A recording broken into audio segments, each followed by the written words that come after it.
उस पदार्थ में सबसे पहले क्या होगा, ये कल्पना करें, तब ईश्वर की बात आएगी। सबसे पहले हलचल होगी। दो चीज चाहिए किसी भी कार्य के लिए, गति चाहिए और प्रयोजन चाहिए। प्रयोजन के अनुसार दिशा चाहिए। एक ही दिशा में गति करते रहे सभी पदार्थ, मान लीजिए पार्टिकल बन गए, वहां तो पार्टिकल कोई कल्पना में नहीं, लेकिन पार्टिकल बन भी जाए, मान लो बन गए थे पार्टिकल, संभव नहीं है, क्योंकि पार्टिकल स्ट्रक्चर में जाएंगे लंबा विषय हो जाएगा। कोई भी पार्टिकल इटर्नल नहीं हो सकता, स्पेस ही इटर्नल नहीं तो पार्टिकल कैसे हुआ।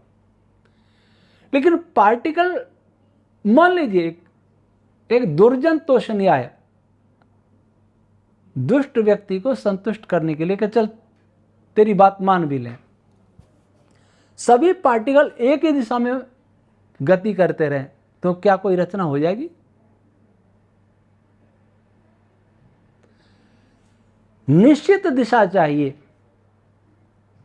बहुत सारे संयोग होंगे, कॉम्बिनेशन होंगे, दिशा निरंतर बदलती रहेगी। और दिशा कौन सी होनी चाहिए? प्रयोजन के अनुसार क्या बनना है, कौन सा पार्टिकल किसके साथ जुड़ना है, किस एंगल पर जुड़ना है।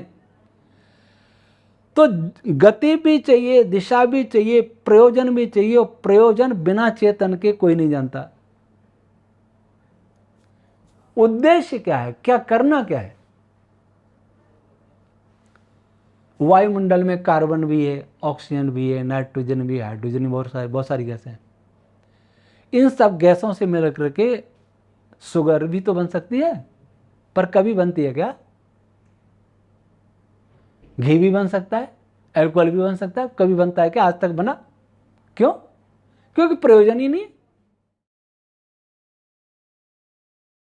परिस्थिति भी नहीं, उन मॉलिक्यूल्स की वो गति भी नहीं, वो टेम्परेचर भी नहीं, वो प्रेशर भी नहीं, अपने आप नहीं बनता। कोई ऐसा चेतन चाहिए जो ये जानता हो कि इससे क्या करना आगे। तो जब कुछ नहीं था, अर्थात गति नहीं थी, तब एक चेतना, वो चेतना भी कैसी होनी चाहिए? एक जगह बैठ के नहीं, एक जगह बैठने वाली चेतना नहीं, जहां जहां पदार्थ था उसके अंदर सब जगह हो और उसके बाहर भी हो। वही हलचल प्रयोजन के अनुसार उत्पन्न करती है। सृष्टि बनानी है, बहुत पार्टिकल्स बनाने हैं, वेव्स बनानी है, बहुत सारे गैलेक्सीज बनानी है, स्टेप बाय स्टेप वहां से गति प्रारंभ की, वहां ईश्वर की जरूरत पड़ती है। और ऐसा नहीं कि वहां ईश्वर की जरूरत पड़ी, आज नहीं है। आज जो ईश्वर को नहीं मानते हैं, चेतना को नहीं मानते हैं, वे क्वांटम फील्ड थ्योरी की गहराई को नहीं जानते, भले कितने बड़े साइंटिस्ट हों। हमारी तो बहुत साइंटिस्टों से चर्चा हुई कि क्या कोई ये बता सकता है कि दो पार्टिकल्स के बीच में जो फोर्स कैसे काम करता है। कह देते हैं वो वर्चुअल फोटॉन्स पैदा हो जाते हैं, वो उनका एक्सचेंज होता है। कहाँ से पैदा हुए? वैक्यूम एनर्जी से पैदा हुए। वैक्यूम एनर्जी कहाँ? सब जगह भरी हुई है, ठीक है। कैसे पैदा हो गए? वैक्यूम एनर्जी क्या है? कोई उत्तर नहीं। और वो फोटोन, वर्चुअल फोटोन न्यूट्रल है, पॉजिटिव की ओर जा रहे हैं, नेगेटिव की ओर जा रहे हैं, ऐसा क्यों? न्यूट्रल तो नहीं जाना चाहिए। कोई उत्तर नहीं है। इसकी गहराई में जाएंगे तब भी वहां ईश्वर की सत्ता, चेतना की सत्ता सिद्ध हो जाएगी कि चेतना अनिवार्य है। यहां उसी चेतना का नाम ईश्वर है, जो सब जगह है, कोई आकर नहीं उसका। आज भी, पहले भी, आगे भी, हर पार्टिकल्स में, हर वेव्स में, स्पेस की हर यूनिट में, उससे भी सूक्ष्म पदार्थ में वही व्याप्त है। और इस सृष्टि की सारी जो एनर्जी इसको कहते हैं, फोर्स जिनको कहते हैं, वो सब वहीं से प्राप्त होता है। किसी भी जड़ पदार्थ में अपना कोई बल नहीं होता। जितना भी बल है वो चेतन का ही है। चाहे ग्रेविटी का बल हो, चाहे इलेक्ट्रोमैग्नेटिक फोर्स, चाहे स्ट्रॉन्ग फोर्स हो, वीक फोर्स हो, किसी प्रकार की एनर्जी हो, उसका स्रोत चेतन होता है। उस चेतन का नाम ईश्वर है। एनर्जी, फोर्स और पदार्थ की सूक्ष्म गहराइयों में जब साइंस जाएगा तो उससे ये मंत्र की ओर जाना ही होगा कि सबसे पहले तो पदार्थ ऐसा ही होना चाहिए, और ऐसा ही होना चाहिए तब उस पदार्थ में एक्टिविटी, क्रियाशीलता प्रारंभ करने के लिए कोई चेतना की अनिवार्यता होनी चाहिए।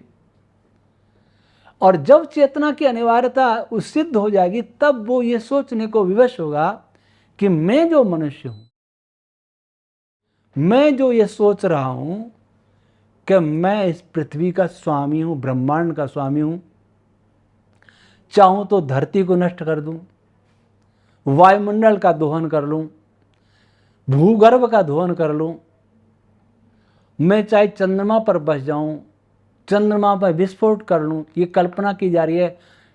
एक दिन पेपर में पढ़ा के अमेरिका चाह रहा है कि चंद्रमा के अंदर विस्फोट करके, और उसमें एक स्टील से 1,00,000 गुना हल्का पदार्थ है लेकिन उससे स्टील से ज़्यादा स्ट्रांग है, उसको निकाला जाए। ये जो शरारत हो रही है, प्रकृति से छेड़खानी की शरारत हो रही है, इसलिए हो रही है कि वो ये चाह रहा है, वो स्वच्छंद है, उसके ऊपर कोई नहीं है। किसी भी संस्था में हम रह रहे हैं, किसी भी विद्यालय में हम पढ़ रहे हैं, हमें ये मालूम पड़ जाए कि विद्यालय का मालिक कोई नहीं, कोई प्रिंसिपल नहीं है, कोई मैनेजमेंट कमेटी नहीं है, कोई टीचर नहीं है, तो बच्चे क्या करेंगे? स्वच्छंद रहे, तोड़ फोड़ करेंगे। मनुष्य स्वच्छंद इसलिए हो गया क्योंकि उसे भान ही नहीं है कि कोई चेतना भी है जिसने इस सब को बनाया, जो चला रहा है। जब वो फिजिक्स को और गहराई में जाएगा, टेक्नोलॉजी से आगे जाएगा, प्रयोगों से जाएगा, ऑब्जर्वेशन का आगे जाएगा, तो उसे बोध होगा कि ईश्वर की सत्ता अवश्य है। एक्सपेरिमेंट करो, लेकिन थॉट एक्सपेरिमेंट करो, विचारों से प्रयोग करो। बिना तर्क और ऊहा के कोई भी एक्सपेरिमेंट शुद्ध परिणाम नहीं दे सकता। मैथमेटिक्स भी शुद्ध परिणाम नहीं दे सकता।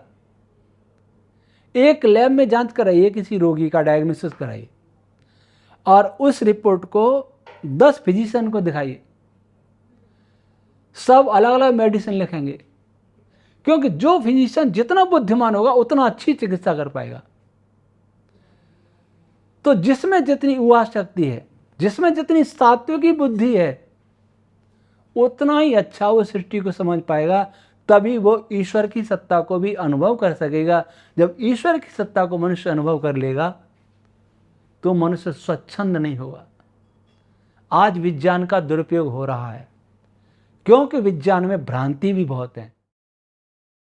जिस दिन पदार्थ विज्ञान और अध्यात्म विज्ञान दोनों मिल जाएंगे, दोनों को अलग अलग नहीं समझा जाएगा, दोनों का स्रोत ईश्वर है, इस बात को समझ लिया जाएगा, दोनों को ही साइंस कहते हैं, दोनों को ही धर्म कहते हैं, इस बात को समझ लिया जाएगा, उसमें मनुष्य मर्यादित आचरण सीखेगा।